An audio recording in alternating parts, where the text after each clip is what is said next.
This is the story of Vivek Jha, who worked the night shift for nearly 5 years as a back-end data executive on the 13th floor of the multi-story Vardaan Tech Park in Mumbai. That night, just like every night, Vivek and his co-worker Rajesh were busy with their usual tasks. While entering data into the system, Vivek felt his eyes getting heavy. The shift rules were strict. Break times were fixed, so he pushed through. Suddenly, he felt as if someone had walked right behind him. He quickly turned around, but no one was there. He shook it off and continued working, and then, the printer started running by itself. At 2:15 a.m., when only 2 people were on the entire floor, him and Rajesh, the printer spit out a single sheet. He assumed someone accidentally sent a file from another system, but when he picked up the paper, it was blank. A chill ran down his spine. Vivek's background. Vivek was from Bhagalpur, Bihar, the son of a retired school teacher and a simple, religious homemaker. His 2 sisters were already married, and he was now the main support of the family. After completing a diploma in computer science and doing a few small jobs, he finally landed a position at Vardaan Tech Park. Rash, originally from Bareilly, Uttar Pradesh, was 2 years senior to Vivek and had been working there for a year. Smart, and practical, Rajesh liked night shifts because they were quieter. Vardaan Tech Park was a 20-floor glass building, luxurious cafeteria, tight security, direct access elevators. But one thing about it was strange. The 13th floor didn't appear in the elevator. It jumped from 12 straight to 14. Employees were told that the 13th floor existed in the system, but only the night back-end team used it.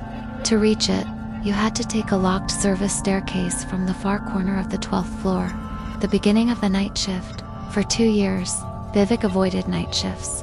But when the company signed a major client project and needed more night staff, HR assigned him a 3-month rotational night shift. He couldn't refuse. The day he reported to the 13th floor, the security guard explained the hidden staircase. Nothing about the floor alarmed Vivek back then. He was more focused on the night shift allowance and overtime money. Little by little, though, he started hearing rumors. One night while having tea, Rajesh asked casually, "Do you know what people say about this floor?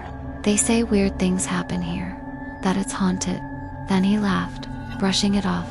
Vivek smiled too, but something inside him remained uneasy. That same night, the printer incident happened. Rajesh joked, "Maybe the ghosts are sending their resumes." The CCTV incident. A CCTV monitor sat next to Vivek's desk, usually left on by security. He rarely paid attention to it, but from time to time, he saw movement in the hallway shadows, figures walking past. He told himself it was just security doing rounds. But one night, something happened that he couldn't explain. He saw a shadow moving on the CCTV. Then suddenly, someone was standing right behind his chair in the footage. Rajesh screamed, "Vivek, look behind you." He turned instantly. No one was there. Both of them froze in silence. From that night on, fear began settling into their bones. Meeting room No. 3. There was a meeting room at the end of the floor, meeting room No. 3. It was always locked and never used. One night, Vivek's headphones suddenly filled with loud static, as if hundreds of people were talking at once. His playlist wasn't even playing. He looked toward meeting room No. 3. A faint yellow light glowed under the door, then vanished. Later, the security guard quietly admitted that something wasn't right about that room. That long ago, something strange had happened there and it had been locked ever since. Around this time, Rajesh had his own experience. Inside the restroom, the lights flickered violently, then went out completely. He heard footsteps in the darkness, even though he was alone. When he ran out, the corridor lights returned instantly, but the restroom was still pitch black behind him.